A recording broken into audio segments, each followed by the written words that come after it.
بسم اللہ الرحمن الرحیم۔ آج کل میرڈ لائف میں بہت ساری پرابلمز چل رہی ہیں، حالانکہ یہ اتنا مقدس رشتہ ہے، اتنا مقدس رشتہ ہے جس کے لیے اللہ کہہ رہے ہیں ربنا هب لنا من ازواجنا وذرياتنا قرة اعین، کہ یا اللہ ہمیں بیویوں سے اور بیویوں کی دعا کے بقول شوہروں سے آنکھوں کی ٹھنڈک عطا فرما دیجئے۔ تو گویا میاں بیوی کا جو رشتہ ہے آنکھوں کی ٹھنڈک کا باعث بھی ہے، اور لتسکنوا الیہا، اور سکون حاصل کرنے کا سبب بھی ہے۔ اور یہ رشتہ ایسا نہیں ہونا چاہیے کہ ساتھ چلے اور 6 مہینے کے بعد ختم۔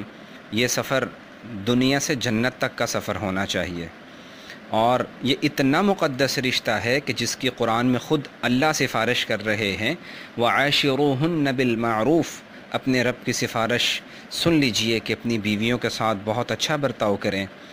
اور ایک حدیث پاک میں آتا ہے کہ اللہ تعالیٰ اس وقت مسکرا رہے ہوتے ہیں جب وہ دیکھتے ہیں کہ شوہر بیوی کو اور بیوی شوہر کو دیکھ کے مسکرا رہی ہے، جب وہ دونوں ایک اچھے ماحول میں بیٹھے ہوتے ہیں، مسکرا رہے ہوتے ہیں، ان کو دیکھ کے رب کائنات بھی مسکرا رہا ہوتا ہے۔ اس قدر مقدس رشتوں میں اس قدر دراڑیں آ جانا اور گھر ٹوٹنا، لڑائیاں، جھگڑے، فساد، کیا وجوہات ہیں؟ ہمارے محترم بڑے بھائی، ہمارے استاد قاسم علی شاہ صاحب حافظہ اللہ، اللہ ان کی حفاظت فرمائیں، ان سے ایک میٹنگ بھی ہوئی، انہوں نے ہمیں اسپیشلی وقت بھی دیا، اور وہ بھی بڑے متفکر تھے اس بارے میں کہ کس طرح گھروں کی خوشیاں لوٹائی جائیں۔ تو انہوں نے ایک ذمہ کام لگایا کہ آپ ضرور اس پہ ورک کریں اور دیکھیں کہ کیوں اتنی طلاقوں کا ماحول بڑھتا چلا جا رہا ہے، عدم برداشت ہے۔ تو انشاءاللہ تعالی اس کا آغاز کرتے ہیں۔ ہم عمل پہ آ جائیں کہ جس کی جو خامی ہوگی وہ اسے دور کر لے۔ ایک ہفتے کے اندر گھروں کی خوشیاں آپ بحال دیکھیں گے، میں کہتا ہوں ایک دن کے اندر گھروں کی خوشیاں بحال دیکھیں گے انشاءاللہ۔ مرد باہر کے بہت سارے معاملات کو فیس کرنے کی صلاحیت رکھتے ہیں، لیکن اگر گھر سے خوشیاں میسر نہ ہوں تو وہ بہت جلد بیماریوں کا شکار ہو جاتے ہیں۔ تو اس میں سب سے پہلے شوہر کے لیے ہدایات ہوں گی کہ ایسی کون سی غلطیاں ہیں جو شوہر نہ چاہتے ہوئے یا چاہتے ہوئے کر جاتے ہیں، جس کی وجہ سے فسادات بڑھتے ہیں، معاملات الجھتے ہیں، مشکلات آتی ہیں۔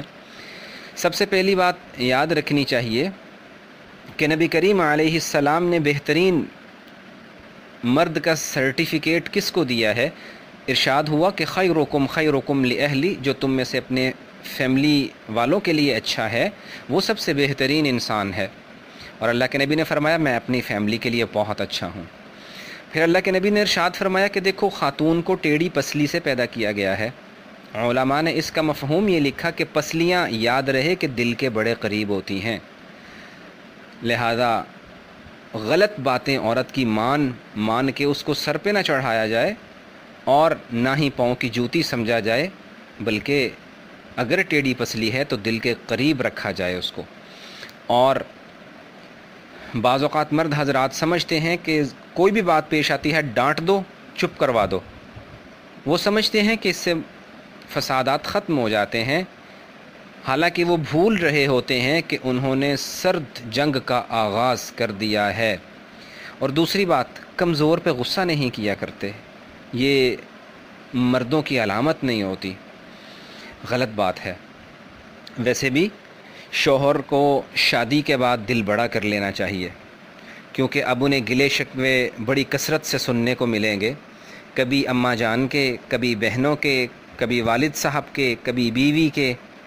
اور شوہر حضرات کا یہ جملہ بہت غلط ہے، بہت غلط ہے، بہت غلط ہے کہ تم نے ہر حال میں میرے پیرنٹس کو خوش رکھنا ہے ورنہ تمہاری اس گھر میں کوئی جگہ نہیں۔ یاد رکھیے کہ والدین کو خوش کرنے کی کوئی حد بھی تو ہوتی ہے۔ چلیے 3 کام کر دیے، والدین خوش ہو جائیں گے؟ جی نہیں وہ خوش نہیں ہو رہے، اور کیا کریں، دو اور کر دیں، کر دیے خوش ہو جائیں گے، نہیں خوش ہو رہے تو کیا کریں، کوئی حد مقرر کر دیجئے کہ اس حد کے بعد پیرنٹس خوش ہو جائیں گے۔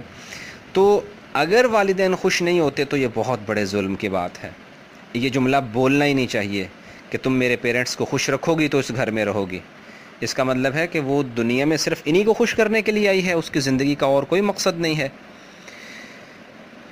اور اگر کبھی بیوی کو دیکھیں کہ غلطی کر رہی ہیں، آرام سے سمجھا دیجئے، اور اگر دیکھیں کہ والدہ صاحبہ شدت پسندی سے کام لے رہی ہیں تو ان کو بھی ادب احترام سے منع کر دیجئے۔ بیوی کی وکالت کرنا کوئی بری بات نہیں ہے، اس میں کوئی ہیزیٹیشن نہیں ہونی چاہیے، حق ہوتا ہے، اور کبھی بھی پیرنٹس کا محتاج نہیں کرنا چاہیے کہ جو لینا ہو آپ میری امی سے لے لینا۔ وہ آپ کے نکاح میں آئی ہیں، آپ کی والدہ صاحبہ کے نکاح میں نہیں آئیں کہ جو ہر وقت ان سے مانگتی رہیں یا جب ضرورت ہو ان سے مانگتی رہیں، آپ ان کو اپنے ہاتھ سے دے دیجئے۔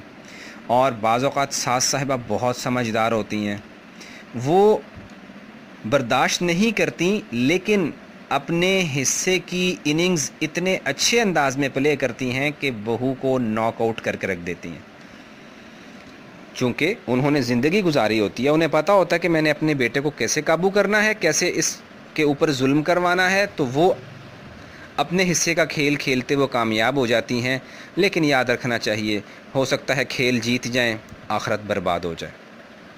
نبی کریم صلی اللہ علیہ وسلم کا ارشاد ہے کہ جس نے میاں بیوی کو دور کرنے کے لیے ایک جملہ بھی بولا اس پر اللہ کی لعنت ہو، جس پر نبی لعنت کر دیں اس پہ رب کی رحمتیں نہیں آیا کرتی۔